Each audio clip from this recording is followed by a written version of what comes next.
I'm in trouble, bad trouble.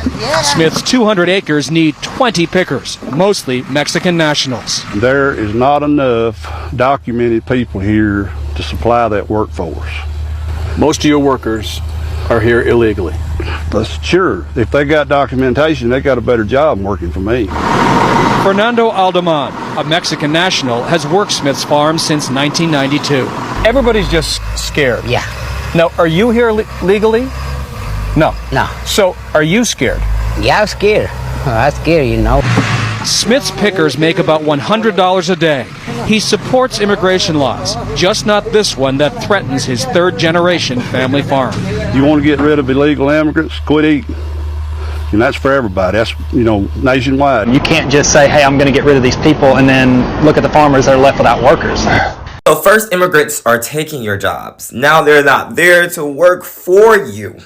Pick a fucking struggle because you can't have both. Check out how Trump's policies are destroying these red state farmers who voted for him, and we're going to be right back. Now, I've never been as worried as I am now about whether or not my kids and grandkids will be able to carry on. He said, I love you, Mr. Trump. I need to see the fruit of your love. 5 of my customers have committed. That's how serious that this is. And what it costs for us to farm is astronomical now. I farm with paid-for equipment. All my tractors are 50 years old, and I can't hardly make this deal work. I think the tariffs are the ice cream on the cake of a perfect storm. After a horrible year last year where most farmers in Arkansas Delta lost money, this year's going to be worse. So my son will not be the seventh generation on our farm. We're going to lose 25 or 30% of the farmers in this country if they don't do something. It has to be done, and it's not just here. It's everywhere. Now, a lot of my liberal followers are understandably, justifiably like, well, F around and find out. But that's a little too simple for my journalistic standards. There's something deeper going on here. Because if you have a historical understanding of how propaganda works on the human mind, I think everybody who's getting messed over by these Trump policies in red states who voted for him needs to start by suing right-wing media companies for radicalizing them into doing things that are against their best interests and echo chambering them out of the information that could have them more critical about his policies. I'll reiterate, if you ain't got the bandwidth to feel nothing for these people after what they done, I feel you. But low-key, high-key, this is tragic, yo. Because even as late as May, a survey by the Purdue company of like 400 farmers showed that 70% of them still believe that Trump's tariff is going to have some kind of positive benefit for them. Remember that slew of executive orders that Donald Trump was just signing earlier on in the year? Well, it caused so much bureaucratic instability that it made the USDA pause funding for over 30,000 farmers in the United States. That was strike one. Strike two for the farmers was when Doge came in and gutted USAID. Everybody was like, oh, that's just a front for the CIA across the world. Maybe, but also it created automatic buyers all across the world for American-grown wheat and corn and anything that could bridge the gap for starvation. That's gone. Strike three was the deportations. These farmers literally voted for Trump to steal their workers and wonder why ain't no work getting done when all of these compounding factors are crushing them. Strike four, which is more than you're supposed to have, is what? The dude said it. The tariffs. He said it's the icing on the cake. We tried to tell y'all that it's Americans who pay the tariffs. Y'all didn't listen, so listen to these farmers. You know what's ironic? A lot of these farmers were dead silent or complicit in black farmers getting screwed over for decades by not only their peers, but by the USDA. So bad that they had to win lawsuit after lawsuit in the billions of dollars to get claims and damages done. And still the USDA was slow with paying them out. Had they not been so racist, they'd have had a larger coalition to argue for what they need. And what's even deeper is that a lot of these farmers' ancestors were given this land in the Homesteading Act of 1862, when freshly stolen land from Native Americans was given to European peasants for pennies on the dollar. We're talking about 1/10 of the US landmass. The term chickens coming home to roost is a farming colloquialism that applies here with a ruthless poetic irony. I can't even really get myself to celebrate over this because I'm looking at how the sins of the father cascade down to the generations, how these farmers inherited not only land, but a culture from their forebearers that allowed them to be prime targets for propaganda like this. The only positive way that I could look at this is possibly a new beginning in disguise. Because if we're gonna have an America that works for everybody, it's gonna take these folks getting disappointed in this way to let this all burn down, metaphorically speaking, and plant new seeds for the future. That's just my take on it. What y'all feel? My name is Theo E.J. Wilson. Like, follow, and share this message out if you feel it. Holla back. Just read this morning that Texas farmers are closing down because they can't find laborers to work their fields. Are you telling me white people can't, won't work in the fields? Hey, all of you who thought they were taking your jobs, accepting applications now. You want to get rid of illegal immigrants, quit eating. And that's for everybody. That's, nationwide. If you want to get rid of them, quit eating. That'll solve the problem. But when only 5 pickers showed up this morning to harvest his sweet potatoes, farmer Keith Smith saw possible ruin, the loss of his $500,000 crop. They're running scared because of this new law. And you're in trouble. I'm in trouble, bad trouble. Smith's 200 acres need 20 pickers, mostly Mexican nationals. There is not enough documented people here to supply that workforce. Most of your workers are here illegally. That's sure. If they got documentation, they got a better job than working for me. Fernando Aldeman, a Mexican national, has worked Smith's farm since 1992. Everybody's just scared. Yeah. Now, are you here legally? No. No. So, are you scared? Yeah, I'm scared.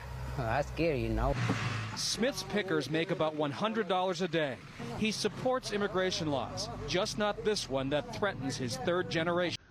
Well, in today's episode of F Around and Find Out MAGA edition, cattle ranchers in the state of Nebraska who voted overwhelmingly for Donald Trump fear the impact on their businesses when Donald Trump implements his mass deportation program that he campaigned on for almost 2 years, that they voted for. And now they're realizing that if he actually implements it, they'll go bankrupt.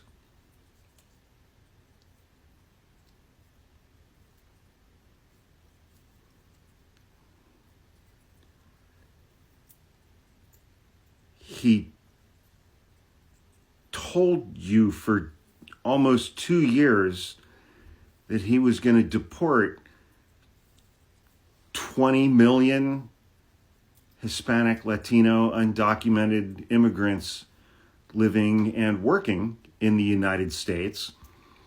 You voted for that.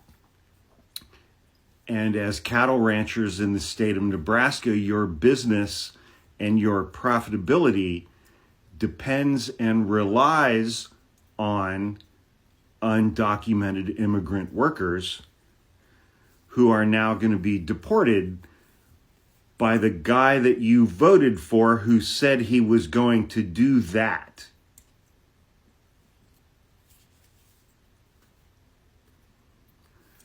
How dumb are you people?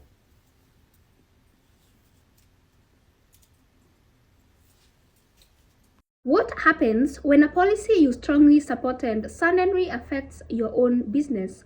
Across parts of the United States, some farmers are speaking out about labor shortages following stricter immigration enforcement, and some say finding enough workers has become more difficult during planting and harvesting seasons. Today, we are looking at why some agricultural businesses are raising concerns and what they are saying and what this could mean for the future of American farming. For years, immigration has been one of the biggest political issues in America, and many voters, including some in farming communities, supported stronger border security and tougher immigration enforcement. Their argument was straightforward: enforce immigration laws and prioritize legal employment. But agriculture has long depended on seasonal labor. Industry groups have repeatedly warned that repressing experienced farm workers isn't always easy, especially during busy harvest periods. Now, some farmers say they are struggling to fill those positions. Some farm owners interviewed by various news outlets say they have advertised jobs, increased wages in some cases, and even searched for local workers, but many positions remain unfilled. They argued that agriculture requires physically demanding work and long hours and seasonal schedules that can make recruiting difficult. So as a result, some producers report harvesting fewer crops, delaying productions, or reducing acreage because they simply do not have enough workers available. So others maintain stronger immigration enforcement remains necessary, but acknowledge that labor shortages have become a serious challenge of their own businesses. Supporters of stricter immigration policies argued that immigration should be enforced consistently and that businesses should rely on legal hiring programs. On the other hand, many agricultural organizations argue that the current legal guest worker system doesn't provide enough workers quickly enough to meet the demand. This has created a difficult debate. How can immigration laws be enforced while also ensuring farms have enough workers to keep producing food? It is a question policymakers continue to debate.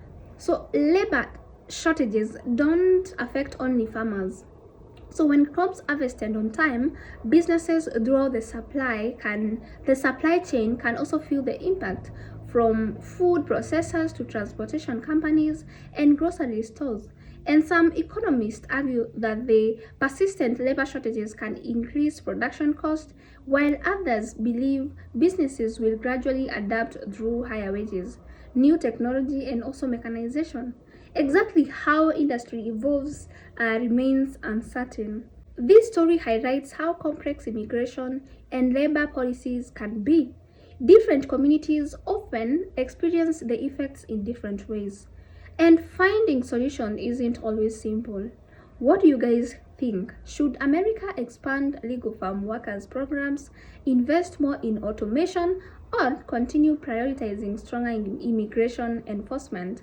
Share your thoughts in the comment section below, and kindly remember to keep it respectful. If you enjoy breakdowns like these, kindly hit the subscribe button and join our family. Thank you so much for watching. I'll see you in the next one. Bye for now.